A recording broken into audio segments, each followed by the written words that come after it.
T20 rankings లో number 2 position కి వచ్చిండు. ఇక మన స్కై ఆడేదే ఒక T20లు, పైగా కెప్టెన్. ఇంతవరకు కెప్టెన్ గా ఒక సిరీస్ కూడా ఓడిపోలేదు.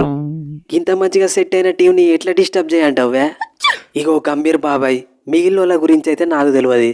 నేను ఐపీఎల్ గుజరాత్ టైటాన్స్ కెప్టెన్ ని 650 రన్స్ చంపిన పోయిన సీజన్ లా, యావరేజ్ 50. రీసెంట్ గా ఇంగ్లాండ్ లో 754 రన్స్ చంపిన. ఓపెనర్ గా వచ్చి లాస్ట్ దాకా ఆడే కెపాసిటీ ఉన్న ప్లేయర్ ని నన్ను మాత్రం స్క్వాడ్ లో ఎట్లనే ఇరికియాలి. ఓకే తమ్ముడు, నేను చూసుకుంటాది. అంటే గిల్లును చూసుకుంటా అంటే మేము చూసుకుంటా కూర్చోవాలా? గంభీర్ బాబాయ్, కేకేఆర్ వదిలిపెట్టినా అని నా మీద ఇట్లా పగబట్టద్దు. నేను కూడా ఐపీఎల్ లో పంజాబ్ కింగ్స్ కి కెప్టెన్నే, ఫైనల్ దాకా తీసుకుపోయినా. నేను ఎసొంటి ఇన్నింగ్స్ ఆడి మ్యాచ్లు గెలిపించిన్నో ఫ్యాన్స్ అందరు చూసిళ్ళు. నా కంబ్యాక్ కోసం క్రికెట్ ఫ్యాన్స్ అందరు వెయిట్ చేస్తాళ్ళు. కాబట్టి స్క్వాడ్ లో ఛాన్స్ ఇస్తే బ్రేక్ చేయడానికి నేను కూడా రెడీనే.